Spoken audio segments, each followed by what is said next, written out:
At 45, she is the exhausted, unappreciated bedrock of her demanding family, constantly sacrificing her own needs to keep their chaotic lives stable. Desperate for a change, she decides to finally book a solo retreat, a last-ditch effort to reclaim her lost identity and decide what her turn looks like.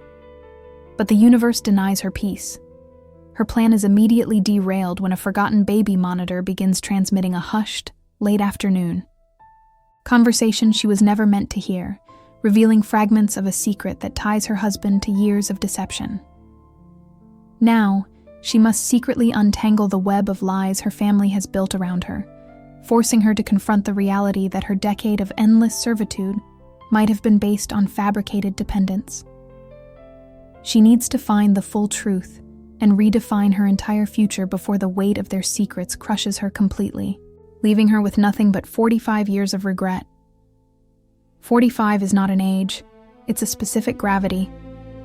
I sat on the edge of the sofa at 11:30 p.m., the silence finally settling in. Not the comfortable silence of peace, but the hollowed-out silence that follows a loud, prolonged effort, the silence of a machine after the power is cut. The children were asleep. My husband, Mark, was scrolling through his phone in the bedroom, already half checked out of the day and into tomorrow's digital distraction. His day was done. My day never really ends. It just pauses until the first chirp of the alarm restarts the loop of emotional maintenance. I used to think being tired meant needing more sleep. Now I know better. This is structural fatigue. This is the tired that comes from being the designated pillar, the one who remembers the appointments, pays the bills before the cutoff date, coordinates the shifting schedules, anticipates the fights, and manages the ensuing emotional fallout. I'm the system administrator for 5 separate human operating systems, and none of them ever run smoothly. They call me the Rock. They say it with affection, sometimes even pride. Mom handles everything. You can always count on her. I nod and smile because that's what the Rock does. It stands still, absorbs the impact, and doesn't complain when the weather erodes its surface.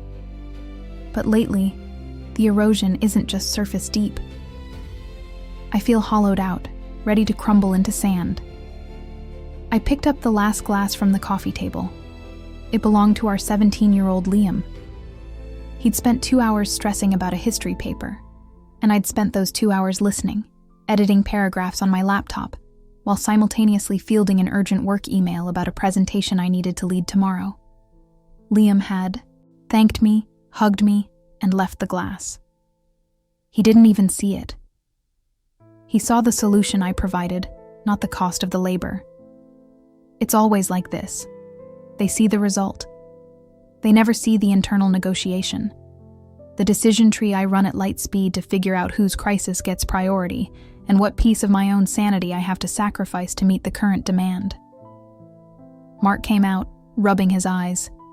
He looked genuinely concerned, for about half a second. "Still up? You should come to bed." I didn't look up. "Just finishing up." "Don't work too hard, honey. You know, you really pushed yourself today. You looked stressed at dinner." He walked over, kissed the top of my head, a perfunctory gesture like checking the door lock, and headed back toward the room. That's the kind of comment that used to feel supportive. Now it just feels like permission to be tired, but no offer to lighten the load. He saw the stress, but assumed it was a solo mission. I wanted to ask him right then, standing there by the doorway. Who do you think makes the stress? Who do you think creates the environment where I have to push myself? I didn't say it. We are 20 years into this marriage, and I have learned that some truths are too heavy for a Tuesday night at 11:35 p.m. They threaten the foundation, and I'm too tired to deal with the inevitable reconstruction. Instead, I focused on a stack of mail I hadn't touched since Friday. Junk, bills, and one thick envelope marked with the name of a local community college. It was addressed to me. I hadn't thought about that brochure in weeks. Months, maybe. I'd requested it impulsively one night at 2 a.m. after a particularly bad week. It was for a certificate program in urban planning, something completely useless to my current corporate job, but something I used to dream about when I was 20. A life where I built things that lasted, things that weren't just the fragile, shifting structures of family happiness. I tore the envelope open. Inside was a course schedule, a list of fees, and a bright red sticker that read, "Priority enrollment deadline. Passed 3 days ago." 3 days.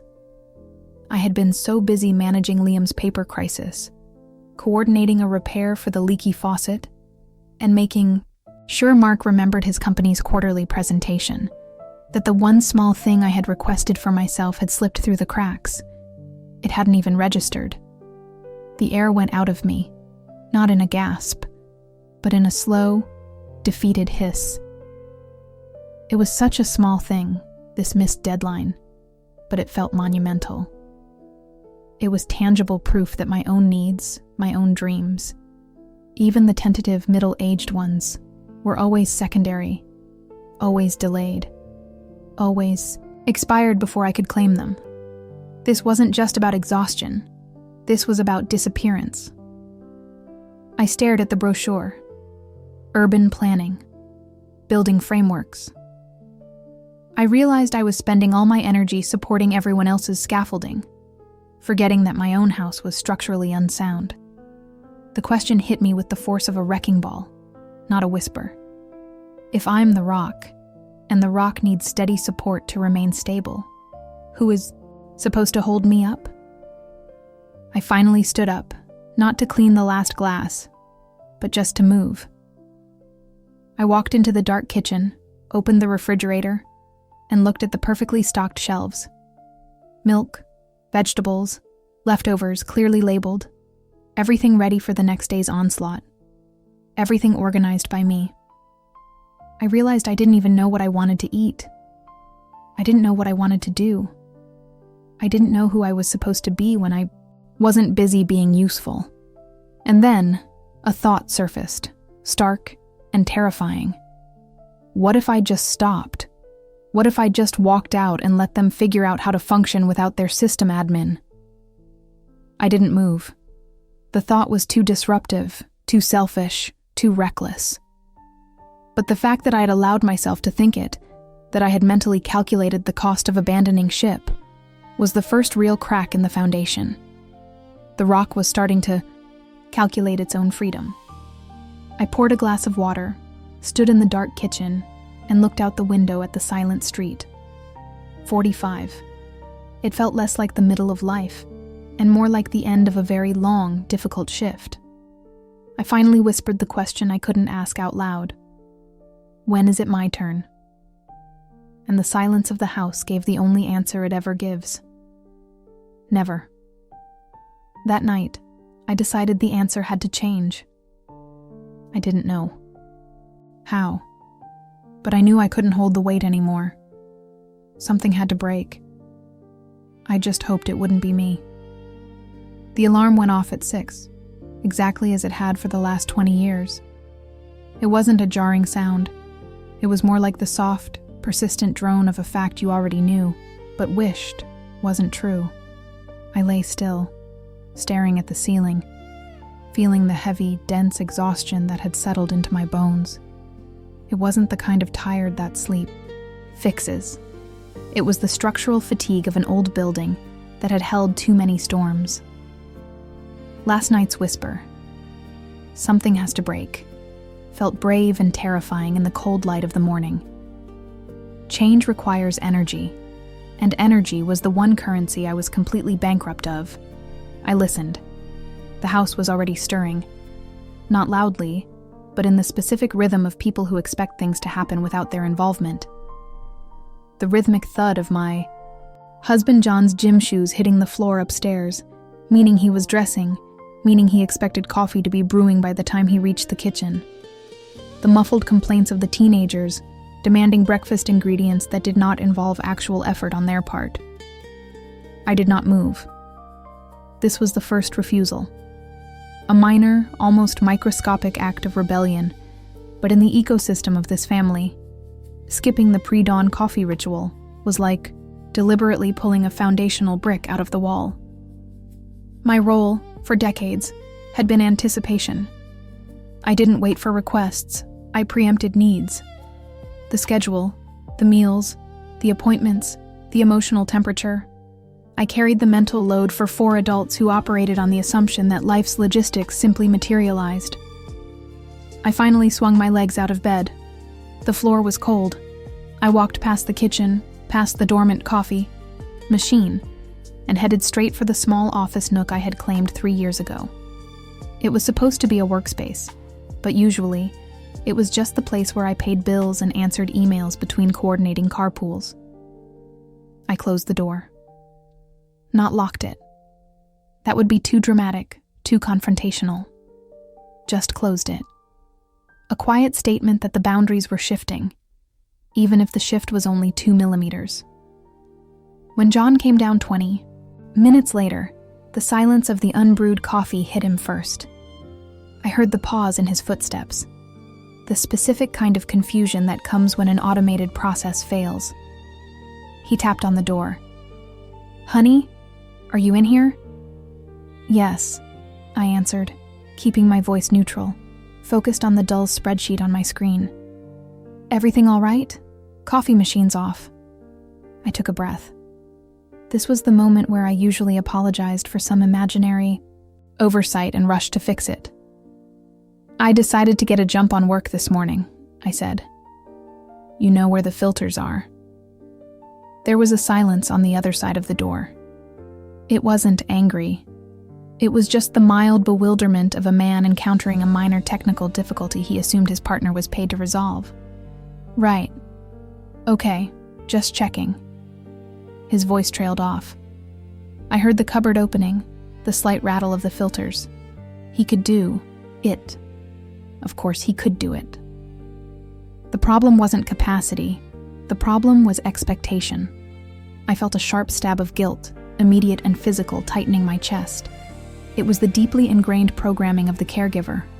If you don't serve, you are failing. If you prioritize yourself, you are selfish. But then I remembered the hollow feeling in the dark kitchen the night before. 45. If I didn't stop carrying the weight now, I would simply cease to exist beneath it. The real exhaustion of being the rock isn't the work itself, I realized. It's the lack of choice. It's the constant low-level anxiety that if you falter, the whole fragile structure collapses. I needed to test the structure. I needed to see if it would actually fall, or if the people inside were capable of holding their own ceiling tiles up for 5 minutes. I spent the next hour working, ignoring the growing noise outside my door. The kids started arguing about car keys, a problem they were fully capable of solving if they stopped expecting me to intervene as the supreme court of morning logistics. I heard John leaving for the gym, his voice raised slightly, calling out a general, "Bye," that didn't demand an answer. I didn't answer. By the time I finally emerged, the kitchen looked like a mild disaster area. Coffee grounds were spilled, a few dirty dishes sat in the sink, and the counter was cluttered with abandoned homework. 24 hours ago, I would have immediately begun the cleanup, fueled by adrenaline and the shame of a messy house. Today, I walked straight to the cabinet, poured myself a glass of water, and sat down at the table. The mess was theirs, the consequence of their self-sufficiency, and for the first time in a very long time, I let the mess breathe. It felt terrifyingly rebellious, like sitting still while the house was burning down, just to see who would grab the bucket first. This wasn't about divorce or a massive career change yet. This was about micro-adjustments in the gravitational pull. I was simply moving the center of the universe back to where it belonged, inside my own skin. It was going to be a long, messy, and possibly confrontational journey. But sitting there, watching the sunlight hit the dust on the abandoned counter, I understood the first lesson of self-reclamation. You cannot be everyone's rock if you refuse to sink. The long, messy journey started with a cold shoulder. Not the dramatic kind, but the calculated withdrawal of essential services. The next morning, I made my coffee and sat down at the kitchen counter. I read the newspaper, just the paper. I did not move toward the backpack slumped by the door. I did not check the contents of the refrigerator for lunch meat. I did not initiate the daily triage of shoes, keys, and schedules. The clock ticked. I heard the frantic rummaging first, then the heavy sigh that meant the system was failing. David appeared, tying his tie, a look of vague, annoyed confusion fixed on his face. He didn't ask if I was okay. He asked why the emergency protein bars hadn't been restocked and why the dry cleaning hadn't been dropped off the night before. "The shop closes at 6, I said, turning a page. I was on a call until 7. He stared at the paper in my hands, then at the silent kitchen, then back at me. His confusion solidified into mild resentment. It was the look of a manager whose efficient assistant has suddenly started calling in sick. The unspoken accusation was clear. "You broke the machine." "Well, now we're going to be late," he stated, not asking for a solution, but stating a fact that implied I should jump up and fix it immediately. I kept reading. "That sounds like a tight schedule problem, David." He froze. He was waiting for the familiar apology, the sprint to the freezer, the quick recovery. When it didn't come, he muttered something about responsibility and rushed to slap together a peanut butter sandwich, missing a crucial meeting notification I usually filtered for him. He left in a cloud of rushed frustration. It felt terrible. Guilt is a learned language, and I had spoken it fluently for 20 years. Now, refusing to speak felt like cutting out my tongue. My hands actually twitched, wanting to grab the lunch boxes, wanting to smooth the ruffled feathers, wanting to restore the domestic equilibrium that had been my primary job description since I turned 30. I stayed put. It felt like holding a plank position while someone poured ice water down my back. The discomfort was the proof that I was doing something necessary. Boundaries aren't set with pleasant conversations. They are forged in the white-hot friction of resistance. The resistance wasn't just at home. It followed me to the office. At work, I was known as the person who could calm the crisis, the one who would take the emotional spillover from burnt-out junior staff or volatile clients. When Maria from accounting came to me that Tuesday, weeping about her budget variance, I didn't reach for the tissue box. Usually, I'd draft the email to the VP for her, softening the blow, translating fear into quantifiable risk assessment. This time, I handed her a pen and a sheet of paper. "You know the data better than I do, Maria," I told her, my voice low and steady. "Write the draft yourself. I'll read it for tone, but you own the words. You need to learn how to present bad news without requiring someone else to absorb the impact." She looked stunned. It wasn't unkindness. It was simple delegation. But because it came from me, the perennial absorber, it landed like a betrayal. She walked away stiffly. The word started spreading, unspoken, but felt. She's stressed. She's not herself. They didn't see a woman reclaiming her bandwidth. They saw a woman having a sudden, inexplicable shift toward callousness. Self-reclamation, to those who benefit from your exhaustion, always looks like selfishness. David started suggesting weekend trips, not because he wanted time with me, but because he thought I needed stress relief, meaning he thought I needed to be rebooted to optimal performance levels so the logistics machine could run smoothly again. "I don't need a trip," I told him later that week. "I need you to schedule the plumber." He bristled. "Why can't you just call them while you're at your desk?" "Because it's on your list now," I said simply. That night, the house was a disaster zone. The dishes weren't done. The laundry basket overflowed. Dinner was late and slightly burned. The ambient tension was thick enough to chew. But for the first time in years, the silence, inside my head, was louder than the chaos outside. This was the transaction. I traded domestic peace for internal peace. I exchanged the appearance of control for the reality of bandwidth. The clutter outside was the evidence that I was finally taking up space inside. Standing amidst the rubble of a slightly failed week, I understood what 45 feels like when you stop performing. It feels like necessary friction. It feels like realizing that the internal peace was non-negotiable. It was the only thing I owned that hadn't been leveraged or loaned out, and I was done renting it out cheap. I was done being the structural support. I was learning how to be the structure itself.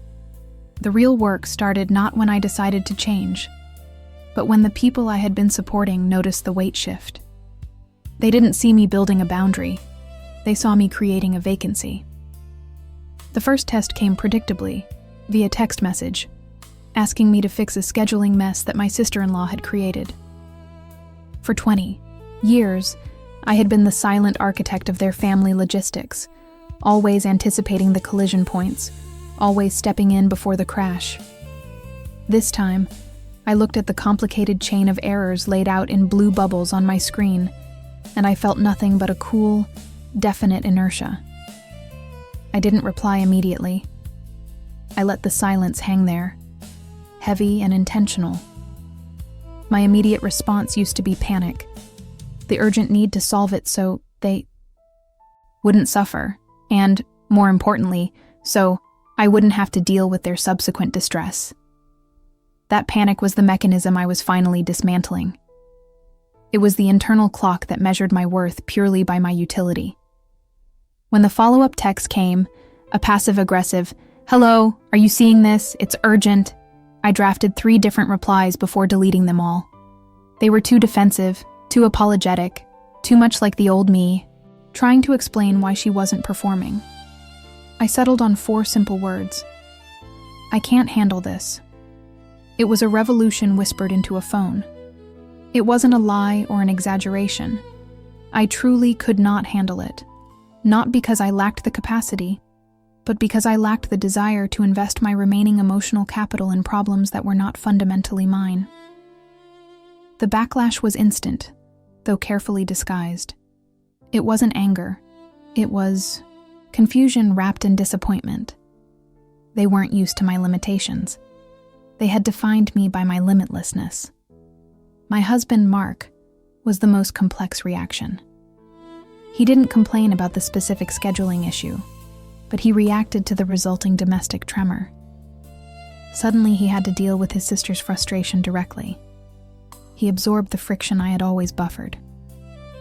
"You seem distant," he said one evening, watching me read a book. I'd wanted to finish for months, instead of processing bills or organizing the garage. "I'm just here," I replied, turning a page. "I'm exactly here." He meant I was distant from him, and from the expectations of the ecosystem we had built. He meant I was no longer orbiting the center of his operational needs. That was the crucial, terrifying truth of life after 40. When you stop managing everyone else's comfort, they often interpret it as a failure of love. You realize that sometimes your self-sacrifice was less about nurturing them and more about maintaining a predictable, quiet environment for yourself. The cost of that manufactured quiet was your soul.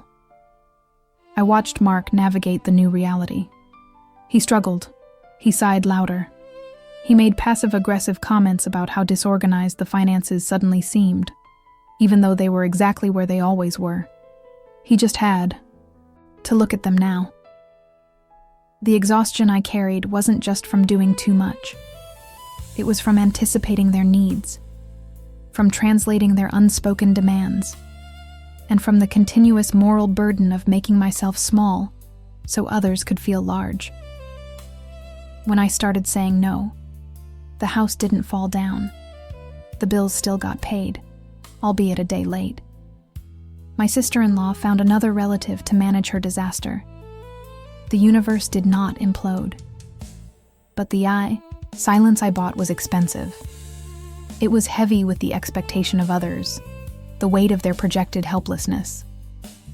I had to sit in that silence and consciously choose not to fill it with guilt. I began to understand that the truest form of self-care wasn't a spa day or a hobby. It was the ruthless editing of my own life. It meant looking at my calendar and asking, does this meeting, this commitment, this act of service, actually align with the structure I am building, or is it just servicing the ruins of the structure I tore down? Most of it was ruins. I stopped answering the phone when the caller ID showed someone who only called for a favor. I started leaving voicemails unreturned for hours, days even. I was deliberately slow. Being slow was revolutionary. It forced others to step up, to improvise, or to simply let the problem die a natural death. I learned that 90% of the crises I was called upon to solve were, in fact, self-resolving if you just walked away and allowed gravity to do its work. This wasn't bitterness, it was conservation. I was 45, and finally realizing that my energy wasn't a renewable resource. It was finite, and I had been spending it like a trust fund kid who never learned about compound interest. Now, I was the CFO of my own attention span. Every investment had to yield a return, and that return had to be peace. The friction was real. The uncomfortable calls, the hurt glances, the subtle attempts at shaming me back into service. But the internal peace was finally deepening. It was a cold, hard space, but it was mine. I was done renting it out cheap.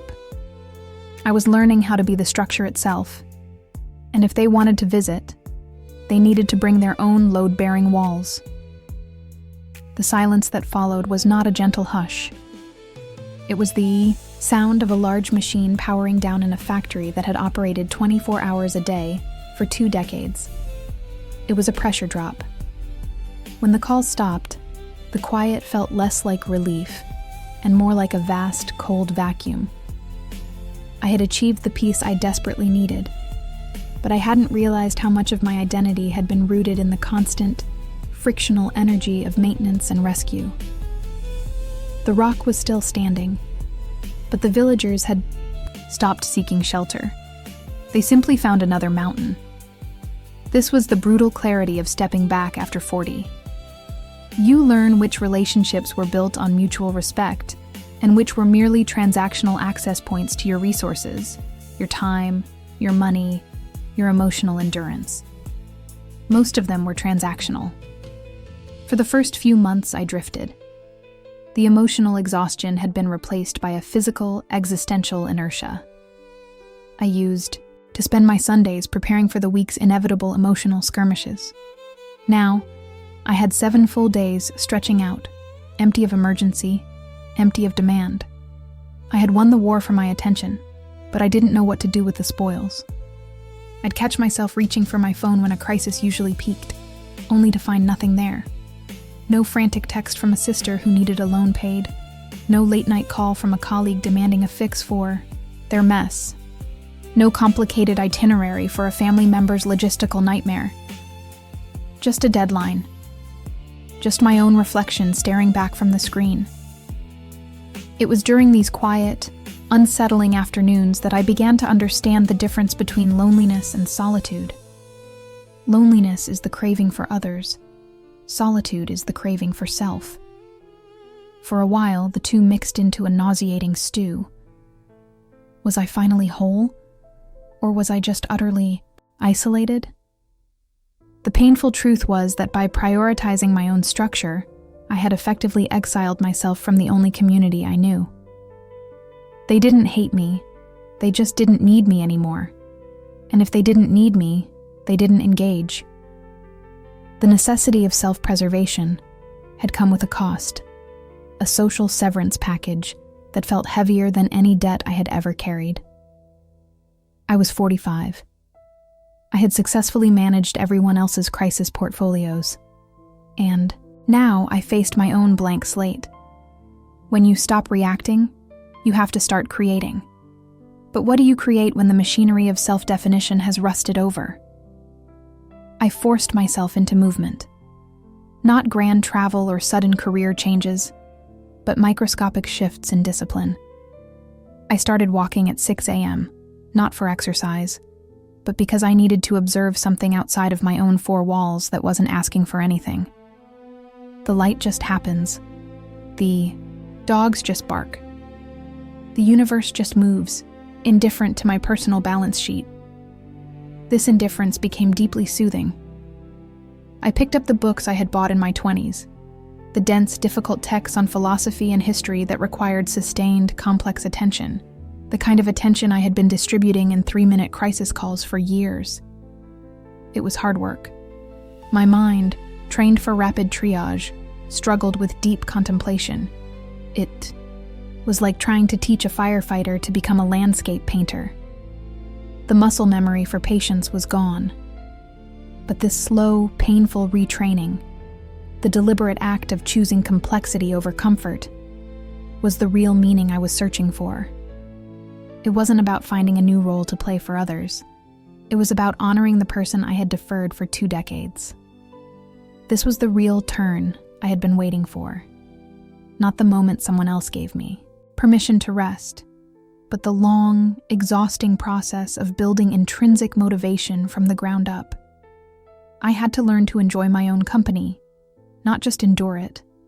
I was replacing the loud, external validation of being indispensable with the quiet, internal satisfaction of finally being interesting to myself.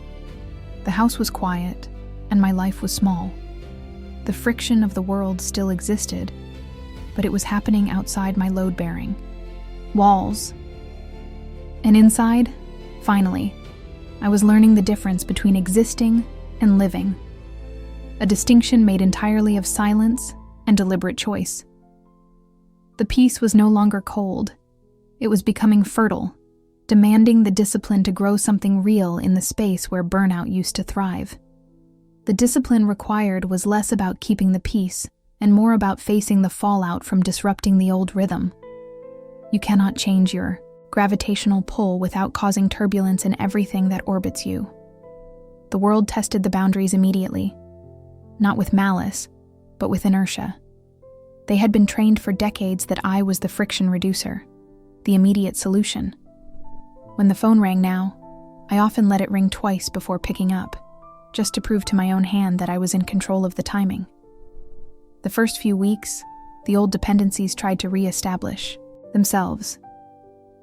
My daughter called, distraught, because she double-booked a work shift and a mandatory class. In the old life, I would have dropped everything, rearranged the universe, and materialized a solution before she finished weeping.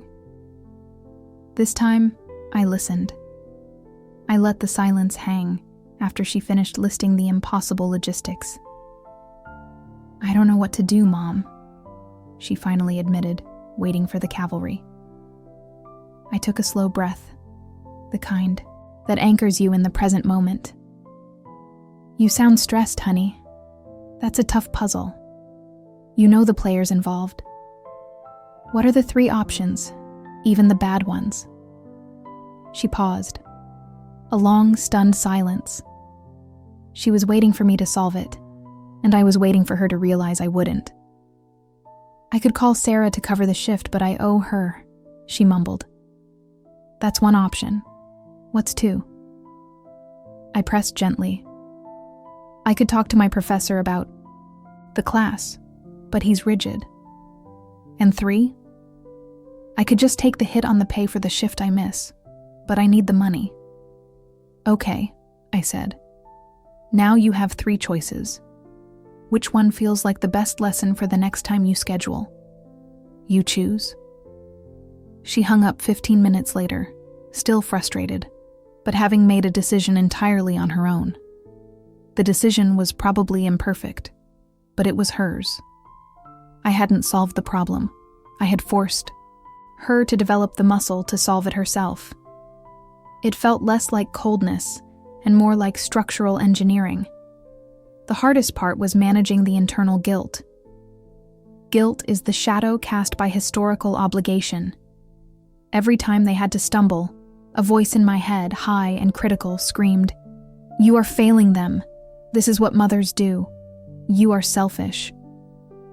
I had to learn to look at that voice not as a moral compass, but as a conditioned response, like phantom limb pain.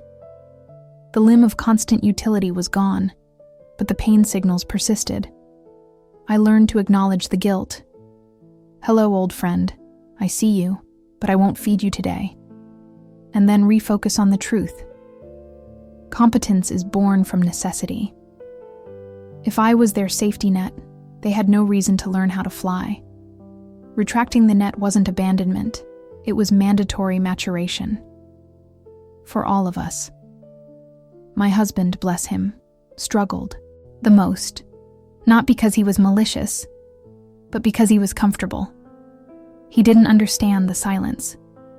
He saw it as a withdrawal from him, not a restoration for me. Is everything okay? He'd ask, his voice tight, standing in the doorway of my study where I was finally reading the history books I'd bought a decade ago. Yes, why wouldn't it be? I'd look up, calm. You're just quiet. You're not stressed. It's almost unsettling. He associated my presence with high operational stress, the whirring of the household machine. My calm neutrality felt to him like an engine that had seized up. I had to explain it simply, without accusation. I'm not pulling away from you. I am simply refusing to carry the weight of 3 adult schedules and all the emotional scaffolding for everyone else. I am not designed for unlimited load-bearing. I need to be a foundation, not a temporary prop. He didn't get it fully, but he got the directive. The complaints were gone, the availability was low, and the work still needed to be done. Slowly, the logistics he had outsourced to me, the dry cleaning, the doctor appointments, the knowledge of which kid was where, migrated back to his domain, or the kids' domains. It was awkward. There were failures. He missed a bill. My son ate cereal for dinner 3 nights running because nobody planned. I observed these failures. I acknowledged them without intervening. The world did not collapse. The missed bill was paid late. The son survived the cereal. What I witnessed in that space was astonishing. They weren't lazy, they were complacent. Once the default solution, me, was removed, they stepped up. They organized, they communicated directly with each other, bypassing my central command structure. I watched my 22-year-old son, who usually treated the laundry basket like a biological hazard, folding clothes with intense focus. Not because I asked, but because he was out of socks for the gym. Necessity. The peace I had cultivated wasn't just the absence of conflict.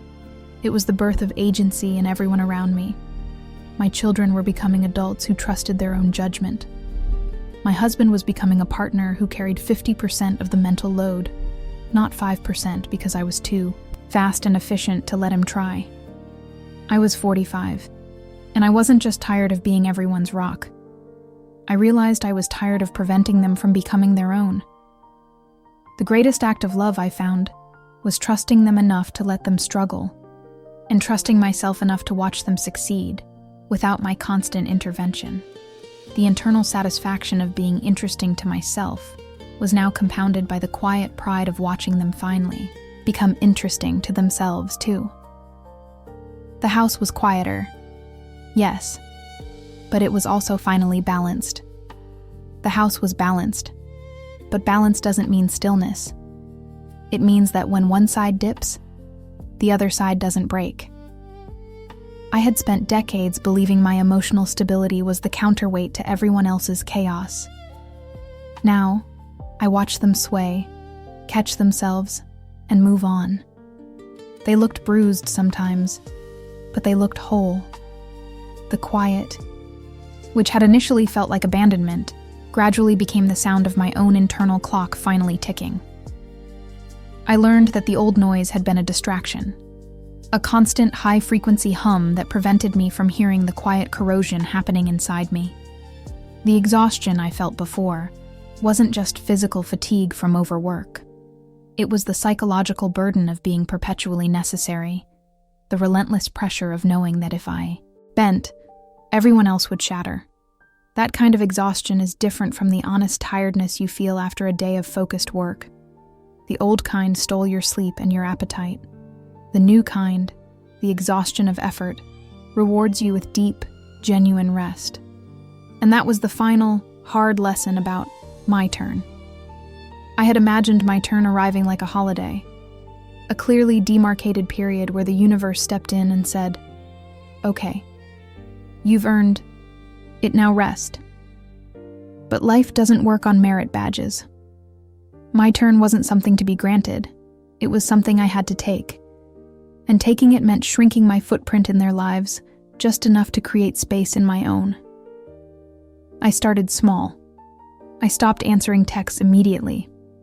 I let the silence hang in phone calls, forcing the other person to articulate their problem instead of me rushing in with the solution. I started saying, "That sounds rough. What is your plan?" Instead of, "I'll handle it." It felt brutal at first, like cutting a safety rope. I waited for the resentment, the outrage, the accusation that I was selfish. They did come sometimes, small, sharp remarks disguised as concern. "You seem distant," or "Are you okay? You haven't fixed the dishwasher yet." But I learned to let those words land without accepting ownership. I learned to look them in the eye and say, "I am perfectly fine, and the dishwasher is a great task for a Saturday morning." When you define yourself by your utility, you are terrified of losing that usefulness. The moment I risked uselessness, I found value in entirely new places. My turn, I realized, wasn't about finding a new career or traveling the world, although those things might follow. It was about recovering my internal agency. It was about proving to myself that I could sit in a room, entirely alone, doing something that produced no income, solved no crisis, and entertained no one else, and still feel completely fulfilled. I began to define my time not by the tasks that needed doing, but by the energy they demanded. I carved out 2 hours, 3 nights a week. Those hours were sacred. I used them not to relax in the shallow sense of watching TV, but to engage in something difficult, something that required sustained, focused thought. It was intellectual weightlifting. I started learning architecture history. It had no practical application to my life, 0. But the commitment to mastering something purely for the sake of mastery, that was the fuel I needed. When I was wrestling with the structural decisions of the Pantheon, I was unavailable. Not just physically, but spiritually unavailable to the dramas unfolding outside my study door.